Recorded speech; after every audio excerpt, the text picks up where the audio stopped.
might come to attend. Oh, okay, okay. I think last year we had 2 or 3. We have to, yeah, and then Anne is here as well.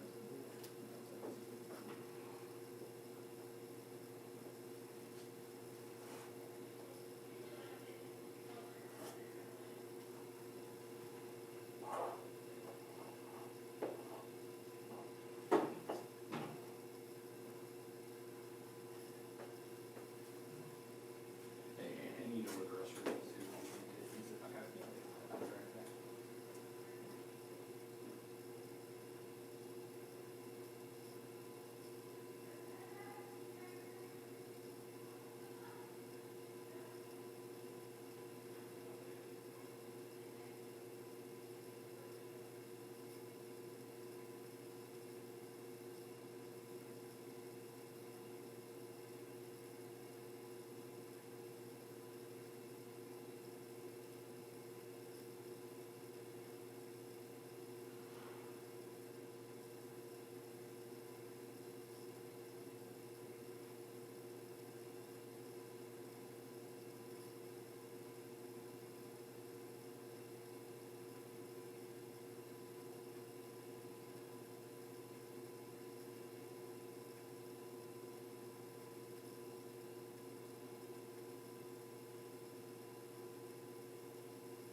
nice place, or you can sit up front, so you don't need to be back here, so.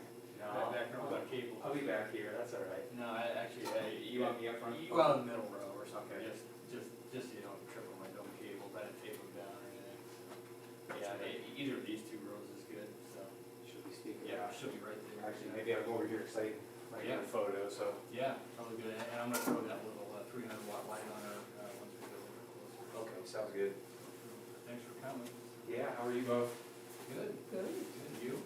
Pretty good? Another year? Yeah, you were here last year, right? Yeah, I've been here, this is my third year in a row. Third year, okay. Yeah. Okay. I appreciate you coming here in person. Oh, yeah, no, I always like to come out in person and say hi, and, That's nice. yep. Since we started live streaming, the attendance has gone down by about 7 or 8 Oh, people, right, so- yeah, no, I so get it's- it, yeah. Which is understandable. Yeah, completely understand, so. And who are you with again? I'm sorry. I'm with Farm Bureau. Farm Bureau, okay. Yep, Okay, yep. okay. Well, thanks for making the trip. Oh, yeah, no, absolutely. Did you work in the West Des Moines Yes. office? Yep. Okay. Hey, how long have you been with Farm Bureau now? Me? Yeah. So, in March it'll be 3 years. Okay. Yeah, I was a small town newspaper editor in western Iowa for 33 years. Okay, So which, I ran the newspaper in Harlan, Iowa. Harlan, okay. Yep. Okay. And, you know any gravies out there? Oh, I know a lot of I gravies. know a lot of gravies. Yeah, Brian Gravy's a pretty good friend of mine. so, Okay, good, yeah. Both go to the same church in Ankeny. And Really? known him for a long time. Oh, we don't, good deal. So, Yeah. Yeah, no, I know a lot of gravies. And I know that's a big gravy population. It is, there, yeah. so, that's good. Gravies and Kegels and Scheckingers and Linens, and there's a million of all of them, it seems like. But,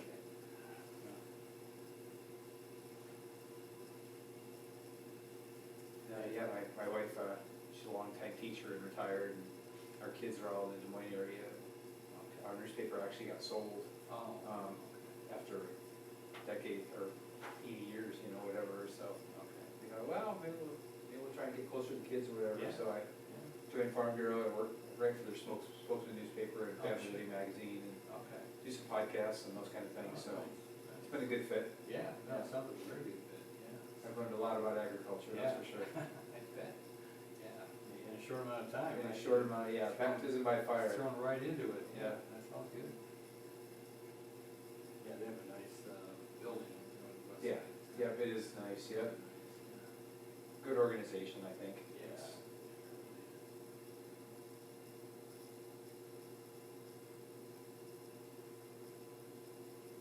So are all the kids done up here, or finishing up this week, or? It's finals week. It's finals week this week? Right now, so they'll all be done Thursday. Okay. I think they don't do Friday finals anymore. Okay. I think it's Thursday.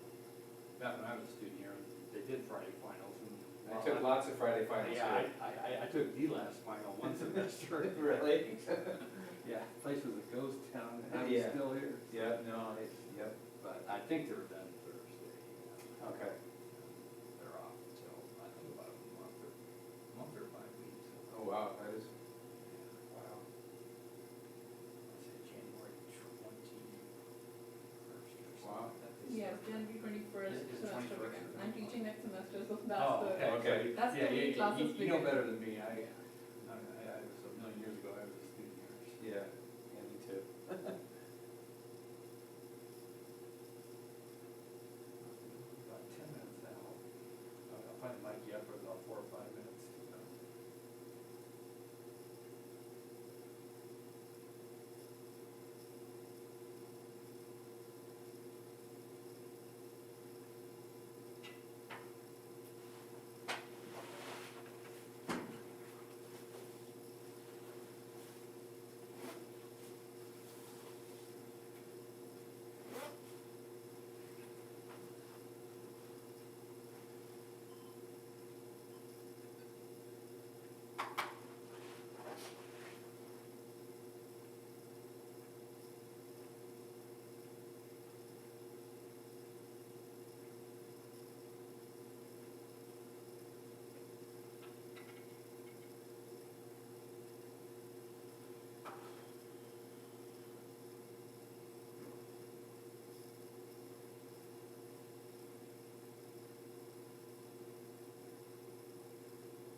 Oh, no. person who's Oh, an undergrad. putting their notes down just when the instructor is like, put everything down. And they're like, 2 minutes, wrap it up. Yes, Right? yes, and that is when I would wrap things up. I try to change that habit, but it seems to be a part of me. No, it's okay. I'm going to say old habits tend to die hard, don't they? So- Yes. Okay. Just a tiny bit more here. Okay, I think we're good there. Yeah, we'll have you hook that back up. And if you want, we can try to start right up at 10 if you want. I think that would be perfect. And again, I'll just point you when I'm actually, I'll just cue you the same way I did last time. Yeah. So. Hopefully we won't need this guy, but I just like knowing it's up. Good to have a backup. It's always good to be prepared. Just in case. So the labs are dependable, but you just never know. Yeah. So very okay. That's a new battery, but still you never know. So. Yeah. Just give me a shout before everything, and then Yeah, I'll, but yeah, for no, your I'll- pointing and yeah, all. I'll point you when Yeah. we're- How are things at Farm Bureau with the election and everything? Say that again, I'm sorry. How are things at Farm Bureau with the election, and So is there some hustle bustle? Are people doing something, or are they just waiting? the presidential election? Yes. Yeah. There's not much talk about that in our office. So I know on the national level, Farm Bureau, there's some worry and discussion and about Farm Bill and ag policy and tariffs and those kind of things. So we kind of leave it to American Farm Bureau to kind of handle that at the national level. I don't know, we're gonna see. Yeah. I don't know, it's gonna be interesting. It's definitely interesting. I'm looking forward to see what happens. Yeah. Yeah, it could be an interesting time for agriculture and farmers. That's true. That's for sure.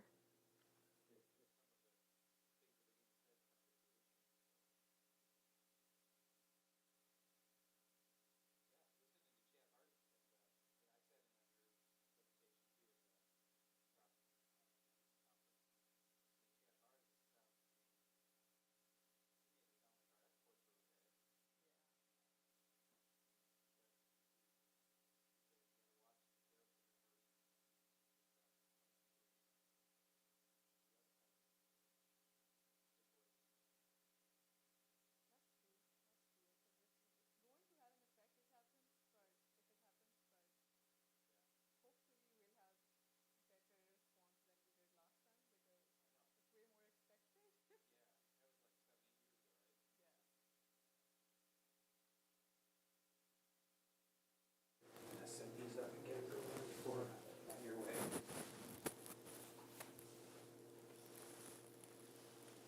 Just gonna, if I set these here, be okay? Yeah, absolutely. Sorry, I'm just watching. Yep. Come up on one.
Good morning, everyone.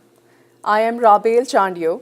I'm an assistant professor and extension economist here at Iowa State University, and it is my pleasure this morning to announce the results for 2024 Iowa State University Land Value Survey. Here at Iowa State, I'm also affiliated with the Center for Agricultural and Rural Development, and it is together that we're putting out this survey. Before we get into the results, a little bit about myself. I graduated with a PhD in agricultural economics from Ohio State, and since then I've been at Iowa State working on a lot of things related to land markets, land values, and policy that affects these things. And it's my pleasure to be a part of this organization and talk to all of you about this. Now, this survey is an opinion survey.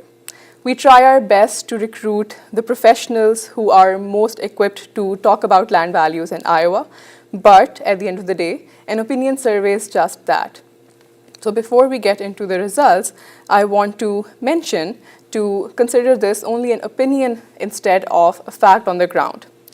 It's also my pleasure to remind everybody that this is the longest survey that's been running on land values in the country, starting from 1941.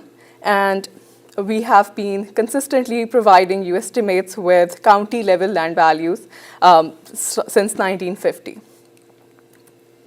Now, this survey is not at all meant to represent or value any individual parcels. And since this is an opinion-based survey, what we really like to focus on is the percentage change and the direction of the market when you're trying to understand the results. If you want to value an individual parcel, I would highly encourage you to consult an appraiser or look at other data in the market. This year, we received responses from 330 professionals in the agricultural markets in Iowa who provided us estimates for about less than 500 county-level values. People are asked to provide county-level estimates for multiple counties. That's why our online survey takes responses of up to 12 counties per person, and we have more responses than the number of respondents.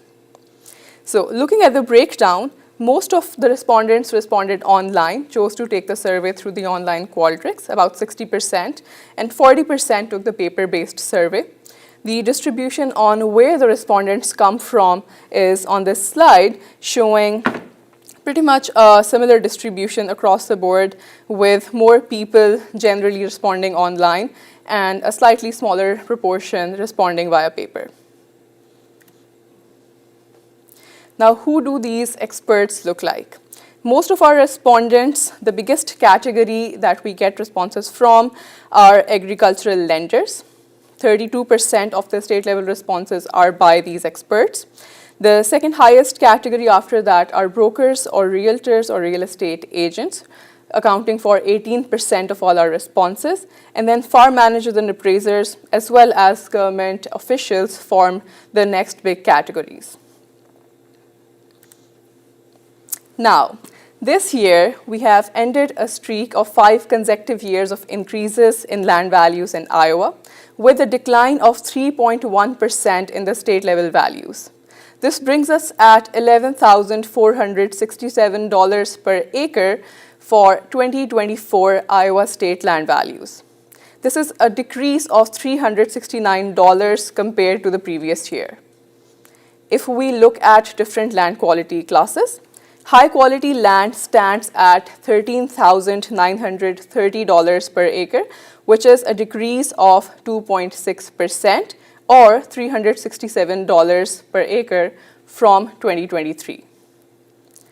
Similarly, medium quality land also decreased by 3% with a decrease of $335, bringing us at $10,740 per acre. Low quality land is in a similar area, ending at $7,450 per acre, showing a decrease of 2.8% or $215. Overall, if we scale down, zoom out enough, this is what the trend has been for Iowa state land values. A nominal decrease of 3.1%, is also translated this year to an inflation-adjusted decrease of 5.5% in our land values, bringing the inflation-adjusted value per acre to $8,627 per acre. So the nominal value of farmland fell from our record high from last year, but it is still higher than the nominal value in 2020-22. And if we adjust for inflation, our inflation-adjusted average value for 2024 is only 2.5% lower than the 2013 peak, which was the previous peak before the pandemic highs that we just saw. And this year, amidst the decline, 75 of the 99 counties reported decreases in their nominal values, and 88 counties reported a decrease in inflation-adjusted values. Despite that, 20 counties still report highest nominal values since 1950, and 11 counties still report higher inflation-adjusted land values this year.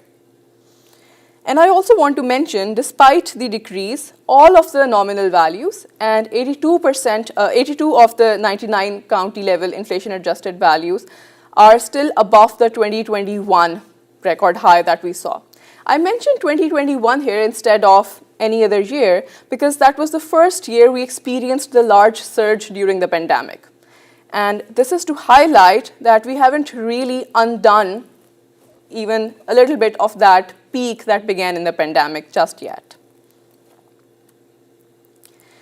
Now, this chart shows a year-over-year change in the farmland values, with the green bars showing an increase, the years where the values increased, while a red bar, that is below zero, depicting a decrease in farmland values. The relatively larger red bars in the 1980s show the farm crisis. That's when our values declined sharply.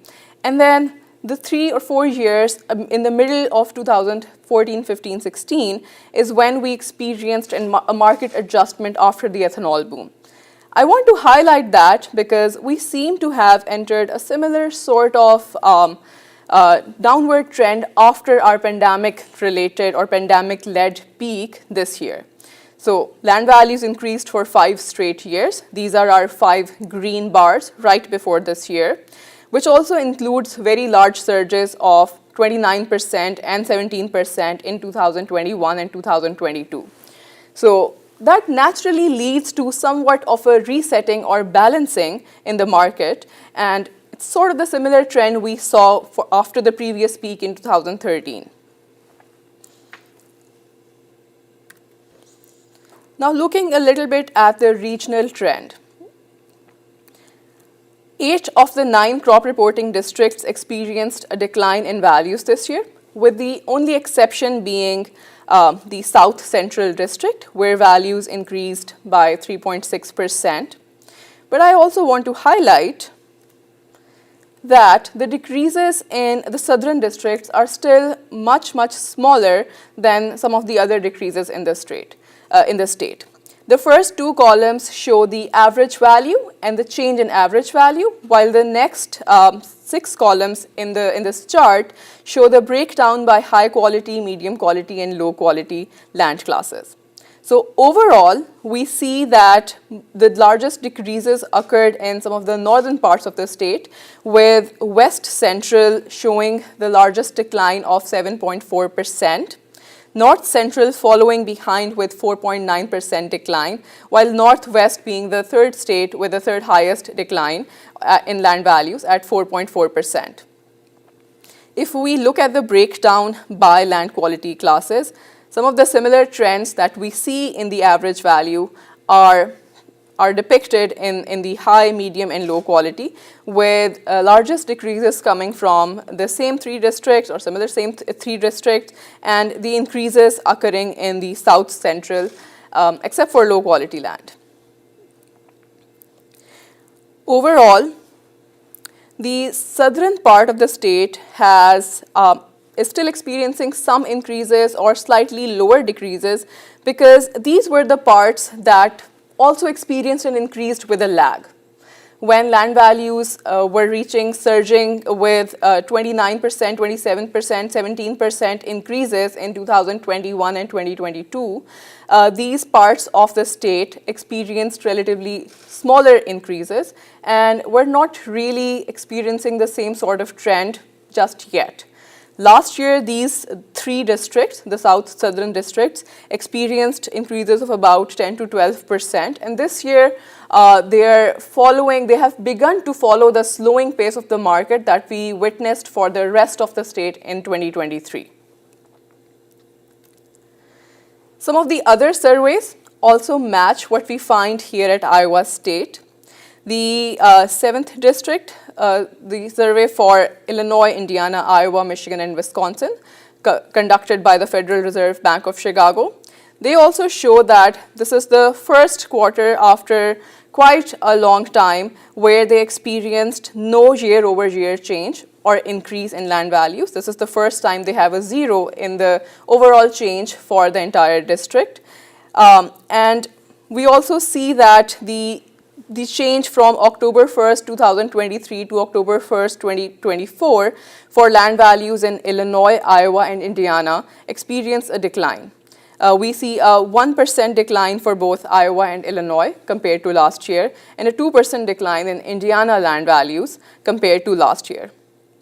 If we focus just on the last quarter, the survey shows a larger decline in Illinois, but some sort of a similar direction for Indiana and Iowa.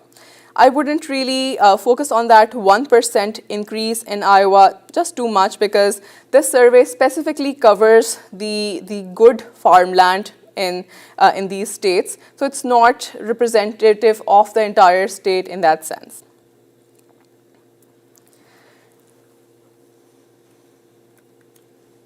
The other survey that is also specific to Iowa that we'd like to really see how is it going is conducted by the Realtors Land Institute. And their September survey also shows a decline, although a little bit more sharp decline than we saw in our survey. So this chart here shows two numbers and then a total.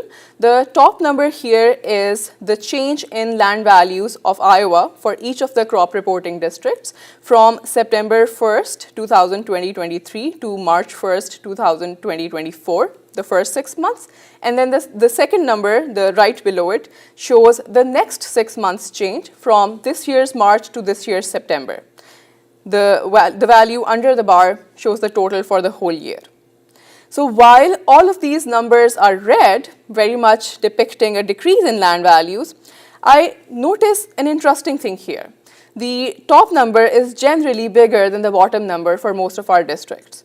So according to the Realtors Land Institute survey, Iowa began to experience more of a decline in the first 3 months of 2024 and the last 3 months of 2023, and that decline, according to their survey, has slowed down in the next part of this year. I feel that their survey leads ours a little bit more in terms of their findings, so it is possible that we might see a slowing decline in our survey as well, but we'll have to wait and watch. The third source I'd also like to mention for looking at the land value changes is the survey conducted by the Federal Reserve Bank of Kansas City. Here, they found the value of non-irrigated cropland to increase 5% compared to 1 year ago. That's the panel on the left-hand side here on this chart, still showing a decreasing rate of increase. And I'd also like to highlight that their results also sort of show a lag from what we have been finding here in Iowa. So we experienced a slowing market in the last couple of years, and they're sort of showing a similar status or situation this year as well. I do want to highlight that the cash rents have increased way more modestly. They tend to follow whatever the changes in the land markets are. But here in their survey, the increase in cropland rents and ranch land rents are at 0.3% and 1.6%, which is much more closer to zero to be considered a very significant increase. Another interesting thing that they highlighted in their survey, which is true for Iowa as well, farm incomes were comparably weaker in areas that are more concentrated in crop production. So since Kansas has a little bit more variety than us, it seems like some of the other aspects may have propped up their land markets that were slow to happen or that are not as applicable for Iowa. Now, what influences land values? We have looked at the changes that occurred both in our survey and then some of the other sources from our neighboring states. Now, let's look at what has contributed to these changes. Overall, land values can be understood or described as localized net income divided by universal interest rate. What that means is changes that happen to our very specific either state level or crop reporting district level net incomes affects the land values in that specific area, while the broader changes in the interest rate for the entire economy affect everybody sort of similarly. Last year, the positive factors in the market, the biggest factors that were reported were actually 3 or 4 rather than just one, with limited land supply being the top cited factor, strong yields, higher cash availability, as well as relatively stronger commodity prices and good demand. That kept the land markets up last year, giving us a modest increase of 3.7% that we saw. And the negative factors, where people had cited high interest rates and lowering commodity prices, rising costs, were not yet enough to tip the scales and bring the market to a decline. So the top 4 factors, if I have to list from last year's, I'll say interest rates, commodity prices, land supply, strong yields. These were the main factors that people had reported in 2023. It is interesting to note that when we move into 2024, all 4 of those factors are again the top 4.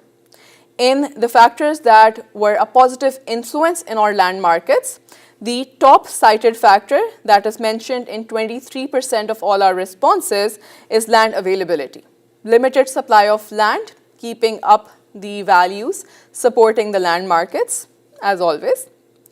The second most important factor that has been supportive for land markets this year are stronger yields. Despite the weather challenges that we faced, yields have remained strong, which has been a positive influence for the land markets. So cash and credit availability is also listed by 12% of the responses as a major positive factor affecting the farmland markets. While this has been easing this year, we still have some remains from the very strong cash reserves that were built during the pandemic. We experienced very high commodity prices, the government payments, support from the government was very, very high. All of those factors led to quite high cash reserves and availability during the pandemic, which has been declining, of course, year over year, but is still enough to remain a relatively positive influence on the market.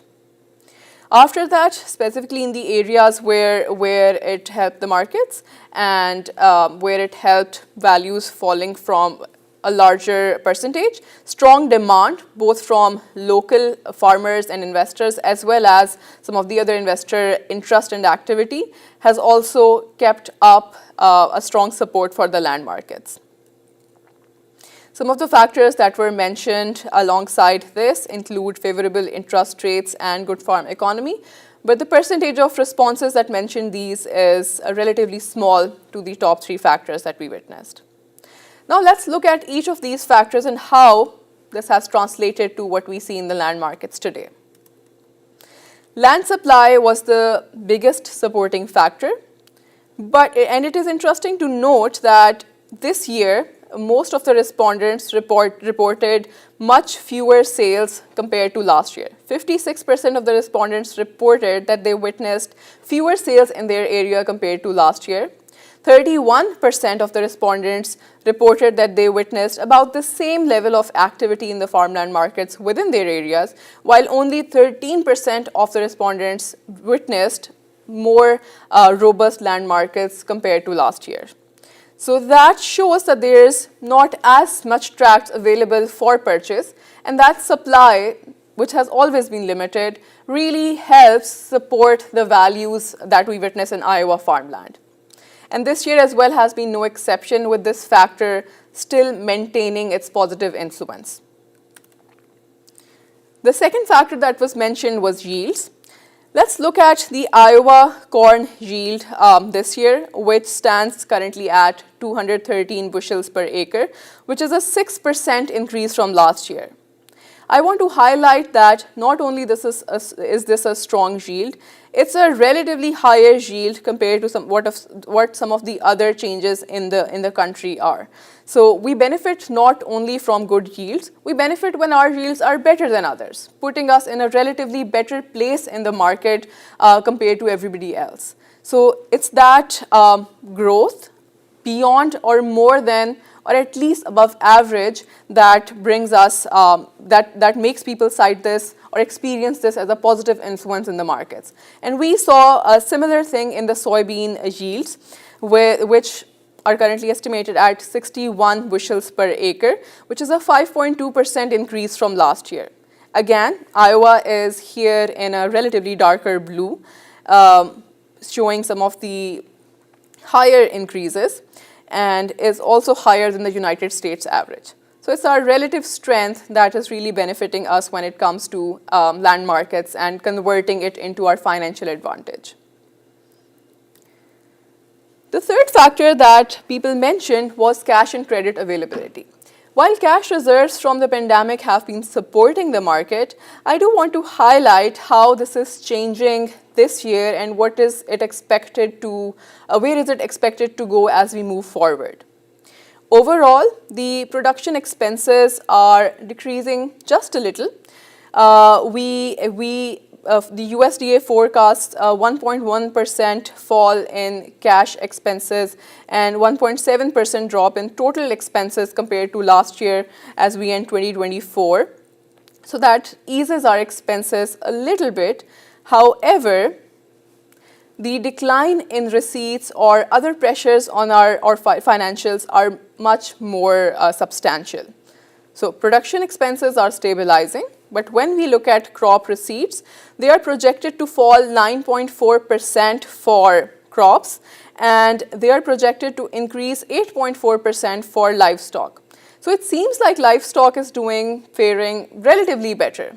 That is true, their crop receipts are definitely increasing, but the pressure from the expenses has not eased enough to make it a very profitable environment for either the crop markets or the animal markets. So overall, we expect tighter crop receipts, cash receipts, which is going to continue exerting pressure on the cash availability as we move into the next year. So overall receipts, as this shows the trend for all commodities, crops, and animal products, is on a relatively downward trend. There's a small uptick for animals, but that is still not enough to match the pressure from expenses. This box shows the time from the surge in pandemic to right now, the surge that we experienced during the pandemic till this year.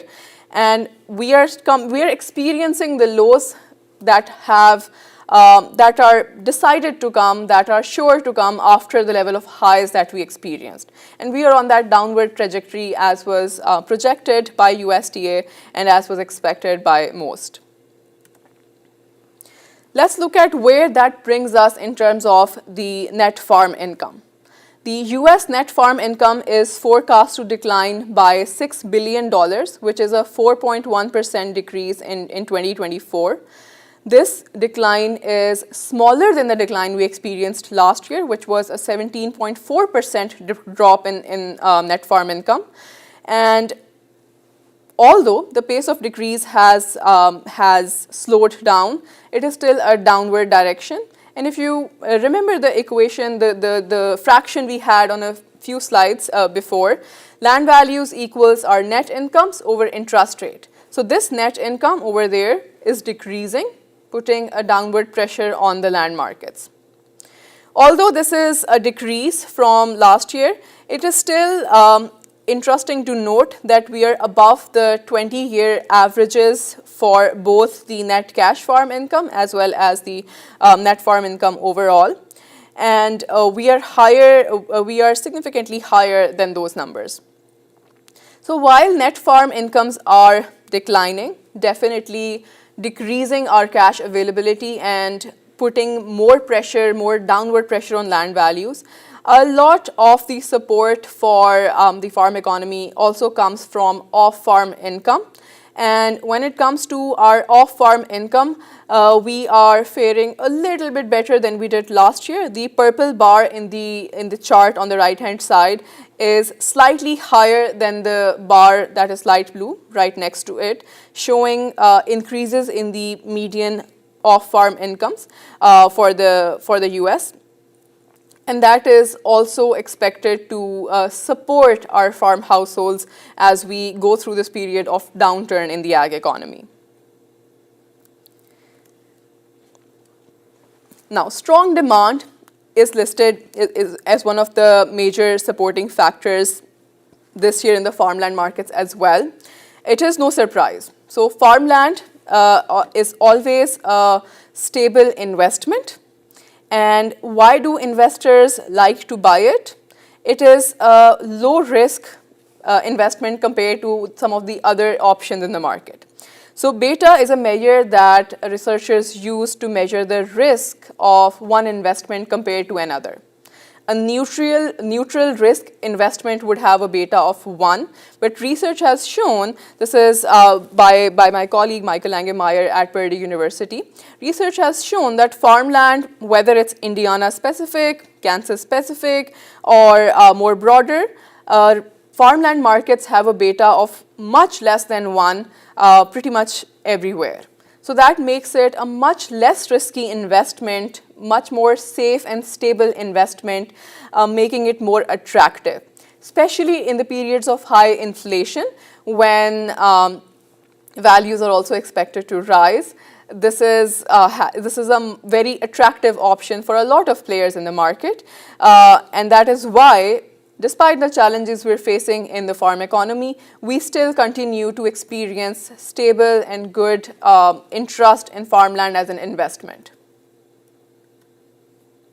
So despite all of these positive changes and some of the easing pressure on net farm income that we discussed, it was not enough to keep the markets up.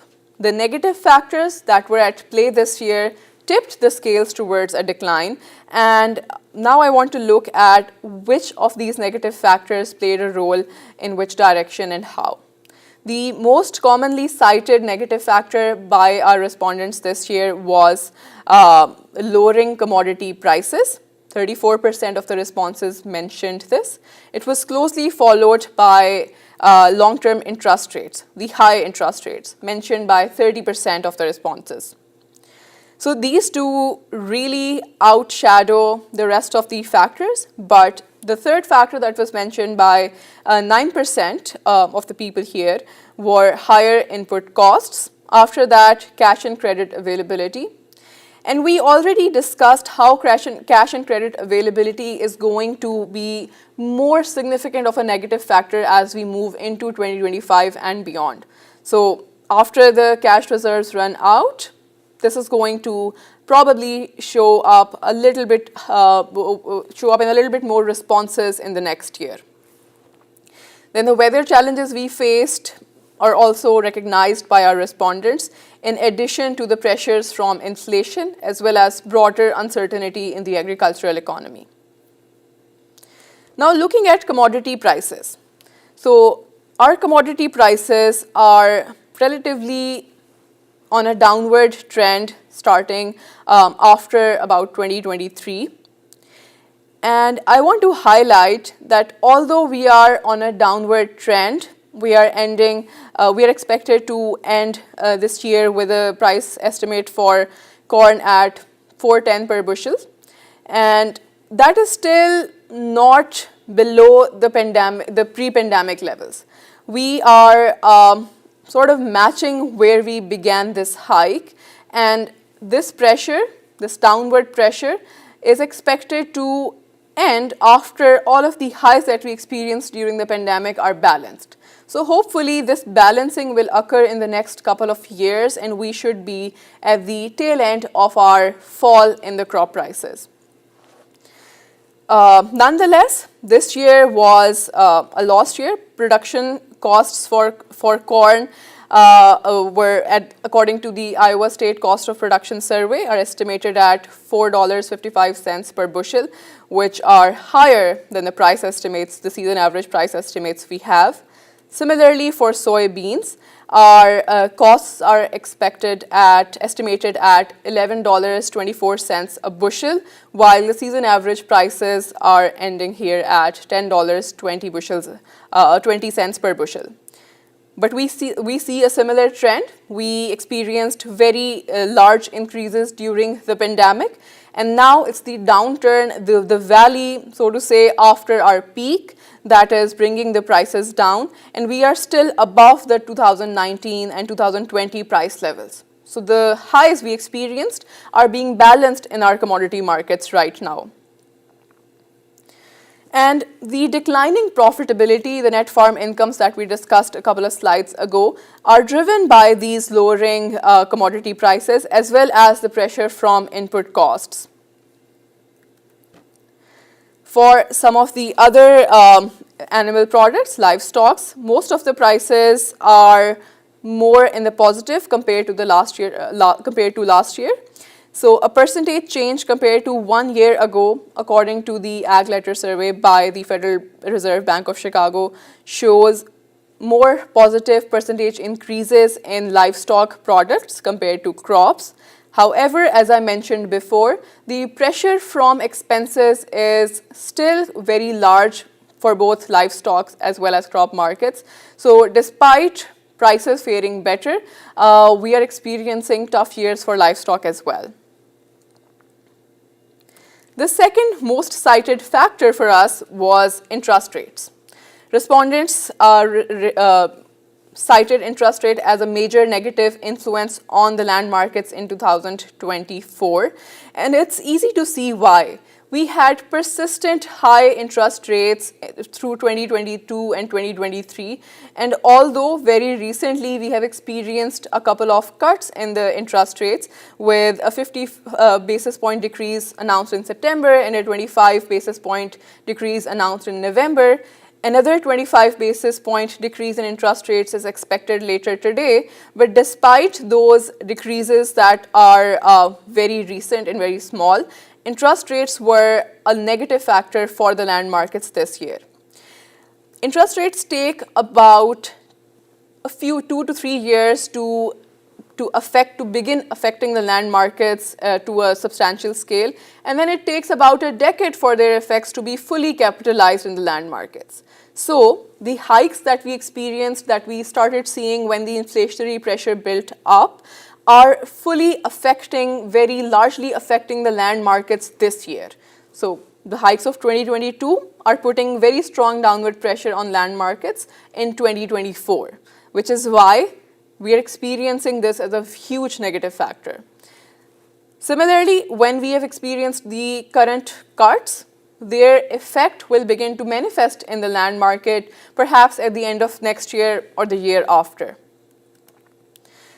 Now, as I already mentioned, another 25 basis point decrease in interest rates is expected in the next FOMC meeting. But after that, there is a little bit more uncertainty on where the interest rates will go. So for us to predict on what interest rates are going to do for land markets in 2025, we'll have to see the magnitude of cuts that occur. If the cuts halt where they currently are, we'll probably not really see this as a positive support for land markets in a year or even 2 years. If the interest rate cuts continue to the target rate of about 3% and they occur as as planned in 2025 and 6, we might see interest rate shift towards a more positive factor for the land markets. Some other sources also cite that there may be a slowing pace of decrease for interest rates as we move into 2025. Some of that comes from some uncertainty about what will happen, and we'll have to, the Fed always responds to what's happening with inflation. So we'll have to wait and watch a little bit about where that policy environment and inflation goes in order to see how the interest rates are going to change and impact the land markets in the Midwest as well, specifically in Iowa. So here is the research that I mentioned earlier showing the interest rates effects capitalizing into the land markets. So each color here represents the interest rate changes that occurred in the year that is mentioned below on this chart, starting from 2015, ending in 2020-24. And we see how long it takes for that one color. Let's see the red bar that started in 2020-22, how long it took 2022's interest rate hikes to be fully capitalized, or how long will it take for it to be fully capitalized in the land markets. It began with a small influence that 1 year. Its influence increased in the next 2 years. We are currently at 2022 when the largest effect has taken place already, and it will keep influencing the land markets up till 2030, unless we match it up with significant cuts, which will outweigh this negative pressure on our markets. Let's also look at the county level trends in our land values. So the scale here on this map is the same as last year. It's the same bracket categories we had for the map in 2023. And this year, we see a lot less red on our Iowa map.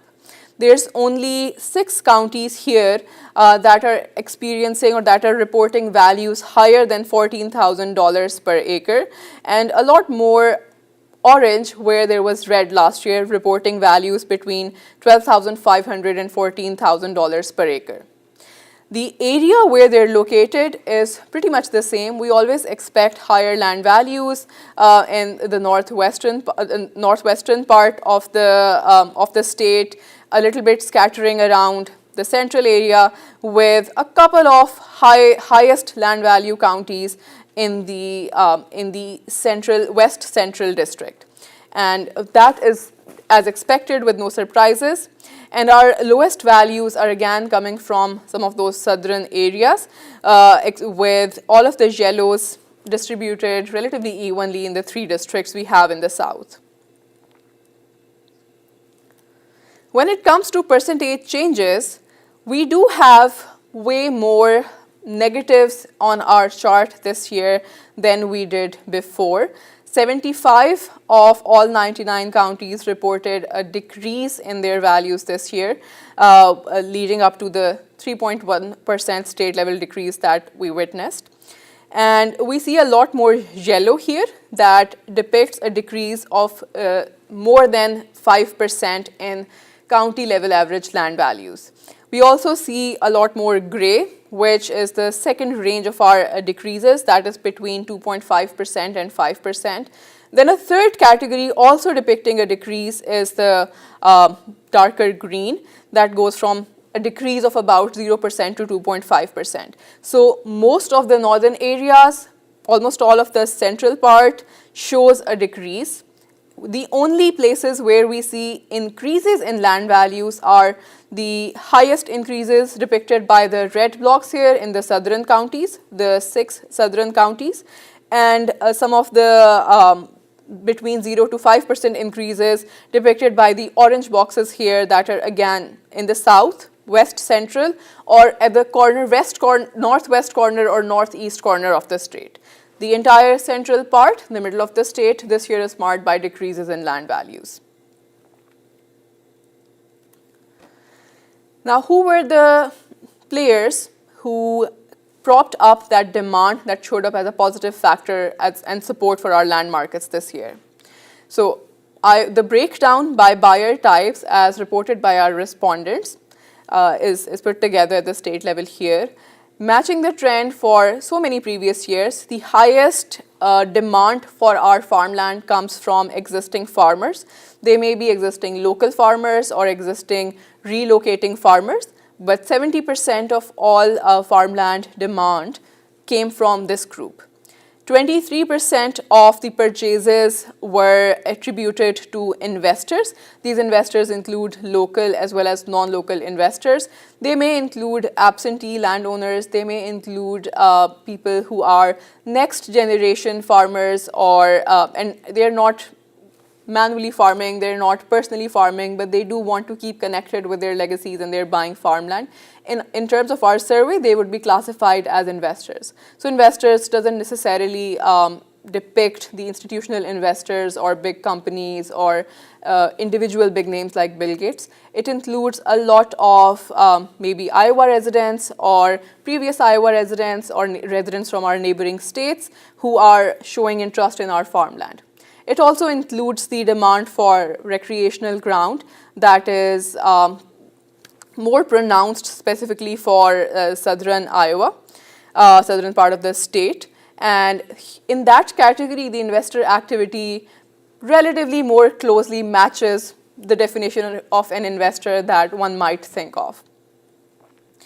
If we break down the trend by the crop reporting districts, it's pretty much the same. In every crop reporting district, the biggest group who were the purchasers of farmland were existing local farmers.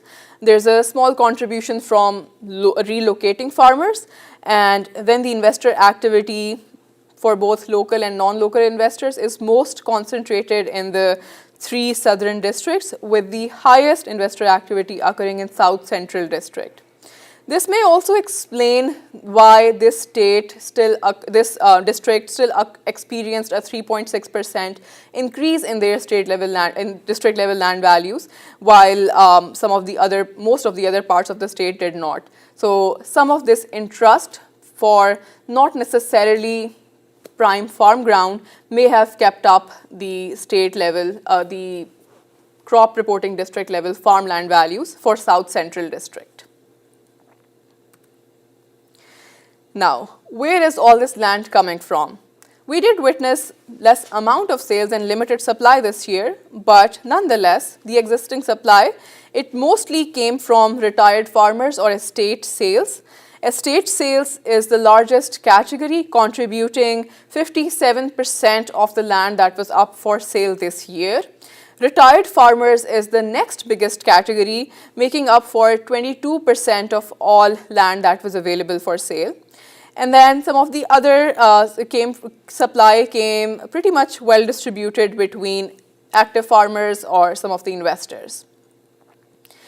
Now, with a large amount of land coming from estate sales or retired farmers, it does foreshadow a level of transition in the farmland markets that may be occurring. So it's either going to existing farmers, as we saw, or it may also be going to beginning farmers. So if it is the beginning farmers who are also participating in the land markets this year, they may experience the negative pressures that we mentioned a lot more than some of the more senior or more established farmers. That is because it is the beginning farmers who will experience the cost of borrowing much more strongly due to high interest rates than some of the farmers who have been in the business for more than 20, 30, 40 years. The 84% of all Iowa farmland is owned debt-free. So those who already own it are not feeling the interest rates, which is why it is a negative pressure, but it has not been enough to really tip over the markets in last year either. But the beginning farmers may be a group where that interest rate effect is really exerting a negative pressure and really making them struggle when it comes to the current farmland market scenario. Well, despite the current decrease and not a very strong environment for the land markets right now, the long-term outlook is very hopeful. So red bars here show our respondents' predictions for land values in Iowa in 2029, while the blue bars here show more short-term outlook with the respondents' expectations for the changes in land values that will occur next year in 2025. And as you can see, most of the blue bars are towards the left, showing or depicting drops or decreases in the land values, while most of the red bars here are on the right side, the area that is depicting the increased expectation in the land values. Most respondents, the biggest blue bar here, expect a drop of less than 5% next year as well, meaning that we will continue to see the similar sort of descent that we have begun this year, the adjustment in the market. And most of the respondents, the biggest red bar here, expect that land markets will pick back up and will be very strong again in 5 years with an increase of about 10 to 20%. And I also want to highlight, we collect this information every year. So last year as well, our respondents, nearly 40%, 45%, expected a drop in farmland values in 2024. So while we have a 3.1% decline, it was not really a surprise to a lot of people who were already reading the trend, the agricultural downturn in the market, and were expecting this to translate to the land markets as it has done already. And we expect a similar story for next year as well, given how people are sharing their expectations here. Purdue Center for Commercial Agriculture also conducts a producer survey, and they collect their expectations for farmland values as well. And it's interesting to note that their expectations are also largely unchanged from last year. Their respondents are not really expecting anything different than they were in 2023.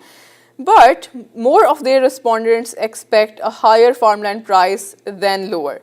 30% of their respondents expect higher farmland values in Indiana in 2025, and 15% of their respondents expect lower farmland values for Indiana in the next year.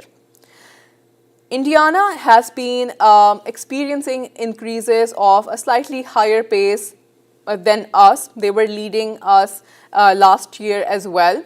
And while the Federal Reserve Bank of Chicago survey has shown that they have also begun their descent on land markets, but I expect that their predictions will react to the recent reports and then adjust a little bit more slowly than we have already seen in Iowa. Now we have these expectations, but we also ask our respondents on what do they think of the current land values. And they have an option to choose whether they think the current farmland values are way too low, just right, too high, or way too high. Way too high is depicted by the red here, too high is depicted by the orange, just okay, perfectly right, nothing wrong with them, just right is depicted by green, and the other two colors show the respondents expecting values, considering values to be lower than they should be. This year, most prominent color on our graph here is orange. That shows that most respondents believe that the current farmland values are too high or way too high. That's the biggest chunk of each crop reporting district, as well as the state level values depicted at the top line over here.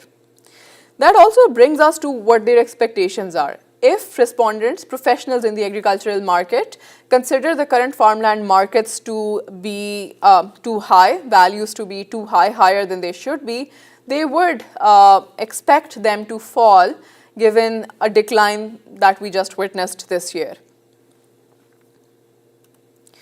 Now we shortlisted the people who chose way too high or too high for their land value estimates. So these are the people who think current farmland values are too high. Now let's look at what their estimates of what the changes in the land markets are going to be are. For this group, they expect the drop that will occur in 2025, that's the left-hand side chart, to be much higher than our overall average. So some people here expect a drop greater than 10% as well. That's about 35% of respondents. A lot of people expect them to remain the same. That's about 40-ish number of responses. And then a lot of people, around 40, expect the decrease in farmland values to be between 0 and 10%.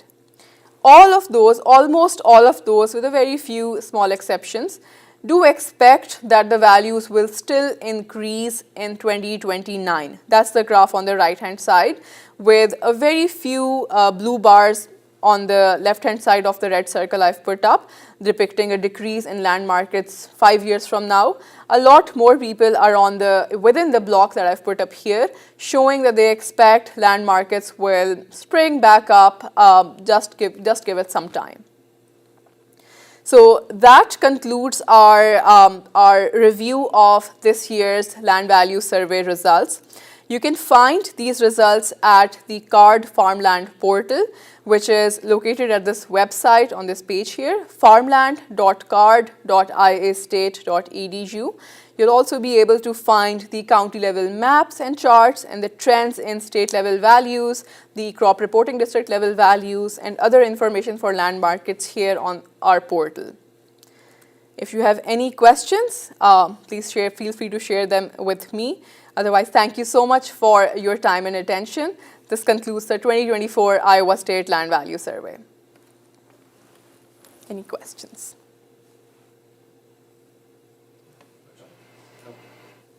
Perfect. Perfect. Thank you so much, everybody, for being here and listening online. We appreciate your time and attention as always. See you in 2025.